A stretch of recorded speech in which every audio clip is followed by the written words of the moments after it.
Cockroach Janata ಪಾರ್ಟಿಯ ನೇತೃತ್ವದಲ್ಲಿ ಆಗ್ತಾ ಇರುವಂತಹ ಪ್ರತಿಭಟನೆ ಇದೆಯಲ್ಲ, ಹಿಂದೆ ಇರ್ತಕ್ಕಂಥ ದುಷ್ಟ ಶಕ್ತಿಗಳು, ದೇಶದ್ರೋಹಿ ಶಕ್ತಿಗಳು, ಫಾರಿನ್ ಸಂಸ್ಥೆಗಳು, ಚೈನಾ ಸಂಸ್ಥೆಗಳು, ಪಾಕಿಸ್ತಾನ್ ಸಂಸ್ಥೆಗಳು, ಅಮೆರಿಕ ಸಂಸ್ಥೆಗಳು ಇದ್ರ ಹಿಂದೆ ಇದೆಯಲ್ಲ, ಹೇಗಾದ್ರೂ ಮಾಡಿ ಒಂದು ಗಟ್ಟಿ ಧ್ವನಿಯಿಂದ ಈ ವಿದೇಶಿ ಶಕ್ತಿಗಳನ್ನು ಸೋಲಿಸಬೇಕು. ಆಮ್ ಆದ್ಮಿ ಪಾರ್ಟಿಯ ಇನ್ನೊಂದು ಮುಖವಾಡ ಅಷ್ಟೇ. ಆ ಮುಖವಾಡ ಕಳ್ಸಿ ಬೀಳ್ತಾ ಇದೆ. ಕಾಂಗ್ರೆಸ್ ಆಮ್ ಆದ್ಮಿ ಪಾರ್ಟಿ ಹೊಂದೋದಿಲ್ವಲ್ಲ, ಅದೊಂದು ಧ್ವನಿ ಬೇರೆ ಇದೆ. ಆದರೆ ಇದು ಕೇವಲ ಮೋದಿ ವಿರೋಧಿ ಅಲೆ ಅಷ್ಟೇ. ಸರ್, ಇನ್ನು ಪ್ರತಿಭಟನೆಯಲ್ಲಿ ಪ್ರಕಾಶ್ ರಾಜ್ ಕೂಡ ಭಾಗವಹಿಸಿರುವಂಥದ್ದು. ಬಿಡದಿಯಲ್ಲಾಗುವ ರೈತರ ನೋವಿನ ಬಗ್ಗೆ ಅರ್ಥ ಆಗ್ತಿಲ್ಲ. ಪಾಪ ಅವರು ಈ ಸಲ ಡಾಕ್ಟರ್ ಆಗ್ಬೇಕು ಅಂತಿದ್ದಾರೆ ಪ್ರಕಾಶ್ ರಾಜ್ ಅವರು. ಅದಕ್ಕೋಸ್ಕರ ಅವರು ಅಲ್ಲಿ ಹೋಗಿ ಗಲಾಟೆ ಮಾಡ್ತಾ ಇದ್ದಾರೆ. ಅವರು ಪಾಕಿಸ್ತಾನ ಟೂರ್ ಹೋಗಿದ್ರು, ಪಾಕಿಸ್ತಾನ ಜಿಂದಾಬಾದ್ ಅಂತ ಹೇಳಿದ್ರು, ಕಾಶ್ಮೀರವನ್ನ ಬೇರೆ ಮಾಡ್ಬೇಕು ಅಂತ ಹೋರಾಟ ಮಾಡಿದ್ರು. ಈ ಸೋನಂ ವಾಂಗ್ಚುಕ್ ಕಾಂಗ್ರೆಸ್ ಮಾಡಿರ್ತಕ್ಕಂಥ ನೀಚ ಬುದ್ಧಿ ಬಗ್ಗೆ ನಿಮಗೆ ನಾನು ಹೇಳ್ತೇನೆ. ಇವತ್ತು ಮಲ್ಲಿಕಾರ್ಜುನ್ ಖರ್ಗೆ ಅವರ ಹುಟ್ಟಹಬ್ಬ ಇದೆ. ಮಲ್ಲಿಕಾರ್ಜುನ್ ಖರ್ಗೆ ಅವರ ಮತ್ತು ಮೋದಿ ಅವರ ಮನೆ ಒಂದು 500 ಮೀಟರ್ ಅಂತರದಲ್ಲಿದೆ. ಅಲ್ಲಿ ನಾವೆಲ್ಲ ಎಂಪಿಗಳು ಬಂದಿದ್ದೇವೆ, ಖರ್ಗೆ ಅವ್ರನ್ನ ಭೇಟಿ ಮಾಡ್ಬೇಕು ಬಿಡಿ ಅಂತ ಹೇಳಿದಾಗ ಖರ್ಗೆ ಅವ್ರ ಮನೆಗೆ ಹೋಗೋದು ಬಿಟ್ಬಿಟ್ಟು ಮೋದಿ ಅವ್ರ ಮನೆ ಮುಂದೆ ಬಂದು ಕೂತ್ಕೊಂಡು ಗಲಾಟೆ ಮಾಡಿದ್ದಾರೆ. ಡೆಲ್ಲಿ ಪೊಲೀಸರು ಮತ್ತು ಡೆಲ್ಲಿ ರಾಜಕಾರಣ ಇದನ್ನ ಏನಕ್ಕೆ ಕಾಕ್ರೋಚ್ ಅಂತ ಹೇಳ್ತಾ ಇದ್ರೆ ನಾವು ತಿಗ್ನೆ ಅಂತ ಹೇಳ್ತೀವಿ. ತಿಗ್ನೆನ ಅಮ್ಮಕ್ಕೆ ಸಾಗಿಸ್ತಾರೆ.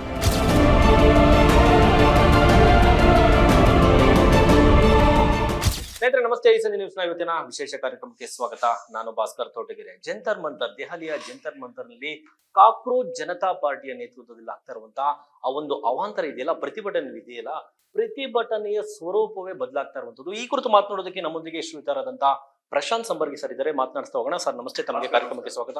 ಸರ್, ಎಲ್ಲೋ ಒಂದ್ ಕಡೆ ಈ ಪ್ರತಿಭಟನೆ ಕಾಕ್ರೋಚ್ ಜನತಾ ಪಾರ್ಟಿಯ ಜಂತರ್ ಮಂತರ್ ನಲ್ಲಿ ನಡೀತಾ ಇರುವಂತಹ ಪ್ರತಿಭಟನೆಯ ಸ್ವರೂಪವೇ ಬದಲಾಗ್ತಾ ಇದೆಯಾ ಅಂತ ಹೇಳಿ ನೋಡಿ. ಕೇವಲ ನೀಟು ಯುವಕರು ಎಜುಕೇಶನ್ ಆದ ಅನ್ಯಾಯ ಇದ್ರ ಬಗ್ಗೆ ಒಂದೇನೋ ಹೋರಾಟ ಮಾಡಿದ್ರೆ ನಂದು ಒಂದು ಜೈಕಾರ ಇರ್ತಾ ಇತ್ತು. ಈ ಕ್ವಶನ್ ಪೇಪರ್ ಲೀಕ್ ಆಗಿರೋದು ಈಗೇನ್ ಮೊದಲನೇ ಸಲ ಅಲ್ಲ, ಅನೇಕ ಬಾರಿ ಆಗಿದೆ. ರಾಜಸ್ಥಾನದಲ್ಲಿ ಅಶೋಕ್ ಗೆಹ್ಲಾಟ್ ಸರ್ಕಾರ ಇದ್ದಾಗ್ಲೂ ಆಗಿದೆ. ಯಾಕೆ ನಮ್ಮ PSI ಹಗರಣ ಆಗ್ಲಿಲ್ವಾ ಕರ್ನಾಟಕದಲ್ಲಿ? ಅಥವಾ ನಮ್ಮ ಕರ್ನಾಟಕ ಸ್ಟೇಟ್ ಪಬ್ಲಿಕ್ ಕಮಿಷನ್ ಆಗ್ಲಿಲ್ವಾ KPSCದು? ಹೀಗೆ ಅನೇಕ ಬಾರಿ ಆಗಿದೆ. ಆದ್ರೆ ಇದು ವಿರುದ್ಧ ಇದೆಯಾ? ಯುವಕರ ಪ್ರತಿಭಟನೆ ವಿರುದ್ಧ ಇದೆಯಾ? ಇಲ್ಲ. ಯುವಕರಿಗೆ ನ್ಯಾಯ ಸಿಗ್ಬೇಕಾ? ಹೌದು. ಆದ್ರೆ ಇದ್ರ ಹಿಂದೆ ಇರ್ತಕ್ಕಂಥ ದುಷ್ಟ ಶಕ್ತಿಗಳು, ದೇಶದ್ರೋಹಿ ಶಕ್ತಿಗಳು, ಫಾರಿನ್ ಸಂಸ್ಥೆಗಳು, ಚೈನಾ ಸಂಸ್ಥೆಗಳು, ಪಾಕಿಸ್ತಾನ್ ಸಂಸ್ಥೆಗಳು, ಅಮೆರಿಕ ಸಂಸ್ಥೆಗಳು ಇದ್ರ ಹಿಂದೆ ಇದೆಯಲ್ಲ, ಅದ್ರ ವಿರುದ್ಧ ನಮ್ಮ ಧಿಕ್ಕಾರ ಇದೆ. ಇದನ್ನ ಹೇಗಾದ್ರೂ ಮಾಡಿ ಒಂದು ಗಟ್ಟಿ ಧ್ವನಿಯಿಂದ ಈ ವಿದೇಶಿ ಶಕ್ತಿಗಳನ್ನು ಸೋಲಿಸಬೇಕು. ಈ ವಿದೇಶಿ ಶಕ್ತಿಗಳು ಯಾರು? ಇದೆಲ್ಲ ಮುಖವಾಡ. ಆಮ್ ಆದ್ಮಿ ಪಾರ್ಟಿಯ ಇನ್ನೊಂದು ಮುಖವಾಡ ಅಷ್ಟೇ. ಆ ಮುಖವಾಡ ಕಳ್ಸಿ ಬೀಳ್ತಾ ಇದೆ. ನಿಮ್ಗೆ ಗೊತ್ತಾಗ್ತಾ ಇದೆ ನಿನ್ನೆ ಆಗಿರ್ತಕ್ಕಂಥ ಗಲಾಟಿ, ಅಲ್ಲಿರೋ ಕಲ್ಲು ಹೊಡೆದಿರೋದು, 2022ರಲ್ಲಿ ಶಹೀನ್ ಬಾಗಲಾದ ರೈತರ ವಿರೋಧಿ ಪ್ರತಿಭಟನೆಯಲ್ಲಿ ಯಾವ ತರದ ಫಾರ್ಮುಲಾ ಯೂಸ್ ಮಾಡ್ಲಾಯ್ತು ಅದೇ ಫಾರ್ಮುಲಾ ಇಲ್ಲಿ ಯೂಸ್ ಮಾಡ್ತಾ ಇದ್ದಾರೆ. ಅದಕ್ಕೆ ಕಾಂಗ್ರೆಸ್ ಒಂದು ಬೇರೆ ಧ್ವನಿ ಇದೆ. ಕಾಂಗ್ರೆಸ್ ಆಮ್ ಆದ್ಮಿ ಪಾರ್ಟಿ ಹೊಂದೋದಿಲ್ವಲ್ಲ, ಅದೊಂದು ಧ್ವನಿ ಬೇರೆ ಇದೆ. ಆದರೆ ಇದು ಕೇವಲ ಮೋದಿ ವಿರೋಧಿ ಅಲೆ ಅಷ್ಟೇ. 2027ರಲ್ಲಿ ನಡೆಯುವ ಉತ್ತರ ಪ್ರದೇಶ ಎಲೆಕ್ಷನ್ಗೆ ಒಂದು ಬುನಾದಿ, 2029ಕ್ಕೆ ನಡೆಯುವ ಲೋಕಸಭಾ ಎಲೆಕ್ಷನ್ಗೆ ಒಂದು ಟ್ರಯಲ್ ಏನ್ ಮಾಡಬಹುದು ಅಂತ ಇದ್ರ ಬಗ್ಗೆ ಹೆಚ್ಚು ನಡೀತಾ ಇದೆ. ಸೊ ಇದನ್ನ ಮುಂದಿನ ದಿನಗಳಲ್ಲಿ ಅಲ್ಲಿನ ಡೆಲ್ಲಿ ಪೊಲೀಸರು ಮತ್ತು ಡೆಲ್ಲಿ ರಾಜಕಾರಣ ಇದನ್ನ ಏನಕ್ಕೆ ಕಾಕ್ರೋಚ್ ಅಂತ ಹೇಳ್ತಾ ಇದ್ರೆ ನಾವು ತಿಗ್ನೆ ಅಂತ ಹೇಳ್ತೀವಿ. ತಿಗ್ನೆನ ಅಮ್ಮಕ್ಕೆ ಸಾಯಿಸ್ತಾರೆ. ಸರ್, ಇನ್ನು ಪ್ರತಿಭಟನೆಯಲ್ಲಿ ಪ್ರಕಾಶ್ ರಾಜ್ ಕೂಡ ಭಾಗವಹಿಸಿರುವಂತದ್ದು. ಅವರು ಮಾತನಾಡಬೇಕಾಗಿರುವಂತ ವಿಚಾರವನ್ನು ಬಿಟ್ಟು ಬೇರೆ ಇನ್ನೇನೋ ವಿಚಾರಗಳಲ್ಲಿ ವೇದಿಕೆಯಲ್ಲಿ ಪ್ರಸ್ತಾಪ ಮಾಡ್ತಾ ಇರುವಂತದ್ದು, ಇಲ್ಲ ಒಂದ್ ಕಡೆ ಯುವ ಸಮುದಾಯವನ್ನ ಅಥವಾ ವಿದ್ಯಾರ್ಥಿಗಳನ್ನ ದಿಕ್ಕು ಬದಲಾಯಿಸುವಂತ ಒಂದು ಪ್ರಯತ್ನನ ಏನ್ ಹೇಳ್ತೀರಿ? ನೋಡಿ, ಪ್ರಕಾಶ್ ರಾಜ್ ಅವರಿಗೆ 18 ವರ್ಷ. ಮೊನ್ನೆ ತಾನೇ ಅವ್ರು SSLC ಎಕ್ಸಾಮ್, PUC ಎಕ್ಸಾಮ್ ಬರೆದು ನೀಟ್ ಎಕ್ಸಾಮ್ ಬರೆದಿದ್ದಾರೆ. ಅವರಿಗೆ ಅನ್ಯಾಯ ಆಗಿದೆ. ಅವರಿಗೆ ಬಿಡದಿಯಲ್ಲಾಗುವ ರೈತರ ನೋವಿನ ಬಗ್ಗೆ ಅರ್ಥ ಆಗ್ತಾ ಇಲ್ಲ. ಪಾಪ ಅವರು ಈ ಸಲ ಡಾಕ್ಟರ್ ಆಗ್ಬೇಕು ಅಂತಿದ್ದಾರೆ ಪ್ರಕಾಶ್ ರಾಜ್ ಅವರು. ಅದಕ್ಕೋಸ್ಕರ ಅವರು ಅಲ್ಲಿ ಹೋಗಿ ಗಲಾಟೆ ಮಾಡ್ತಾ ಇದ್ದಾರೆ.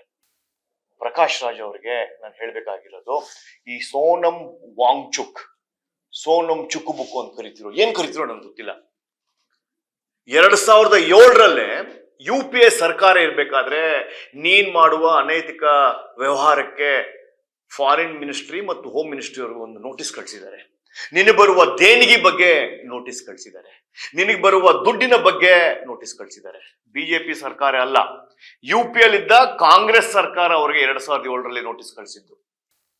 ಅವನು ಪಾಕಿಸ್ತಾನ ಟೂರ್ಗೆ ಹೋಗಿದ್ದು, ಪಾಕಿಸ್ತಾನ ಜಿಂದಾಬಾದ್ ಅಂತ ಹೇಳಿದ್ದು, ಕಾಶ್ಮೀರವನ್ನ ಬೇರೆ ಮಾಡ್ಬೇಕು ಅಂತ ಹೋರಾಟ ಮಾಡಿದ್ದು. ಈ ಸೋನಂ ವಾಂಗ್ಚುಕ್ ಹೋರಾಟ ಮಾಡ್ತಾ ಇರೋದು ನೀಟಿನ ಮುಖವಾಡ ಹಾಕೊಂಡು ಅವನಿಗೆ ಬರುವ ಆದಾಯ FCRC ಫಾರಿನ್ ರೆಗ್ಯುಲೇಷನ್ ಫಂಡಿನ ವಿರುದ್ಧ ಏನು ಕೇಂದ್ರ ಸರ್ಕಾರ ಈ ಲೋಕಸಭೆಯಲ್ಲಿ ಈ ಬಜೆಟ್ ಸೆಷನ್ ಆಯ್ತಲ್ಲ, ಅದಾದ ನಂತರ ಈಗ ನಿನ್ನೆ ಶುರು ಆಯ್ತಲ್ಲ, ಈ ಸೆಷನ್ ಅಲ್ಲಿ ಮಾನ್ಸೂನ್ ಸೆಷನ್ ಅಲ್ಲಿ ಒಂದು ಹೊಸ ಬಿಲ್ ಅನ್ನ, ಹೊಸ ಒಂದು ಕಾನೂನನ್ನು ತರ್ತಾ ಇದೆ. ಯಾರ್ಯಾರಿಗೆ ಫಾರಿನ್ ಇನ್ ದುಡ್ಡು ಬರ್ತಾ ಇದೆಯೋ ಏನಕ್ಕೆ ಬರ್ತಾ ಇದೆ ಅಂತ ಹೇಳ್ಬೇಕು. ಅನೇಕ ದುಡ್ಡುಗಳು ಬರ್ತಾ ಇರೋದು ಕ್ರಿಶ್ಚಿಯನ್ ಕನ್ವರ್ಷನ್ಗೋಸ್ಕರ. ಇಲ್ಲಿ ದೇಶದ ವಿರುದ್ಧ ಹೋರಾಟ ಮಾಡ್ಲಿಕ್ಕೆ ಇದರ ವಿರುದ್ಧ ಸೋನಂ ವಾಂಗ್ಚುಕ್ ಧ್ವನಿ ಎತ್ತಕ್ಕೆ ಹೋಗಿ ಅವನ ಜೊತೆಗೆ ಸಹ ಕಲಾವಿದರನ್ನು ಹಾಕೊಂಡಿದ್ದಾನೆ.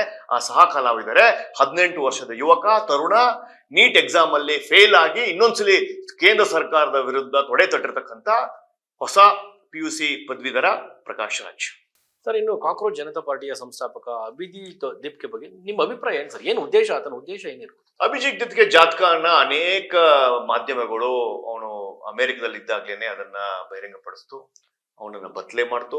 ಆ ಬತ್ಲೆಯಲ್ಲಿ ಅವನು ಯಾರ ಜೊತೆ ಇದ್ದ? ಮನೀಶ್ ಸಿಸೋಡಿಯಾ ಜೊತೆ ಇದ್ದ, ಆಮ್ ಆದ್ಮಿ ಪಾರ್ಟಿಯ ಮೀಡಿಯಾ ಕನ್ಸಲ್ಟೆಂಟ್ ಆಗಿದ್ದ, ಎಂಟೈರ್ ಎಲೆಕ್ಷನ್ ಇಂಜಿನಿಯರಿಂಗ್ ಬಗ್ಗೆ ತಿಳ್ಕೊಂಡಿದ್ದ, ಓದ್ಕೊಂಡಿದ್ದ. ಹೇಗೆ ಪ್ರಶಾಂತ್ ಕಿಶೋರ್ ಅವರು ರಾಜಕೀಯ ಪಕ್ಷಕ್ಕೆ ಸಲಹೆಗಾರಾಗ್ತಾರೋ ಹಾಗೆ ಈ ಅಭಿಜಿತ್ ದೀಪ್ಗೆ ಮಹಾರಾಷ್ಟ್ರದ ಯುವಕ ಆಮ್ ಆದ್ಮಿ ಪಾರ್ಟಿ ಜೊತೆ ಸಂಘಟನೆಯಲ್ಲಿದ್ದ. ಅನೇಕ ಪೊಲೀಸ್ ಕೇಸ್ಗಳು, ದೇಶದ್ರೋಹಿ ಕೆಲಸಗಳು, ಅವನು ಆಲ್ರೆಡಿ ಇಂಟರ್ನ್ಯಾಷನಲ್ ನಮ್ದೇನು IB ಇದೆ ಅದ್ರ ಬಗ್ಗೆ ರೆಡಾರಲ್ಲಿದ್ದ, ರೆಡಾರ್ ಅಲ್ಲಿದ್ದ, CBI ರೆಡಾರ್ ಅಲ್ಲಿದ್ದ.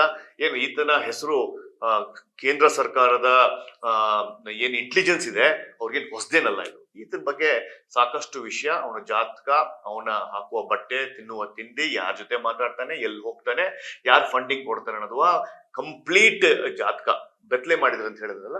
ಈಗ ಬೆತ್ತಲೆ ಮಾಡಿರೋದು ಕೇವಲ ಮಾಧ್ಯಮ, ಇನ್ನ ಬೆತ್ತಲೆ ಮಾಡ್ಬೇಕಾಗಿರೋದು ಕೇಂದ್ರ ಸರ್ಕಾರದ ಬೇಹುಗಾರಿಕೆ ಸಂಸ್ಥೆ.